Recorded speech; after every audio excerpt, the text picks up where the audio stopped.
చేసుకోవచ్చు. మానవుడు నిరంతరము కర్మజీవిగానే తన యొక్క కాలమును గడుపుతున్నాడు.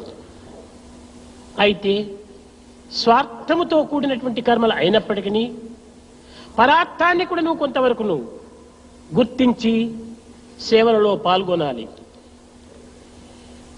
స్వార్థరహితమైనటువంటి కర్మలు ఆచరించటమే మానవుని యొక్క ప్రధాన లక్ష్యము.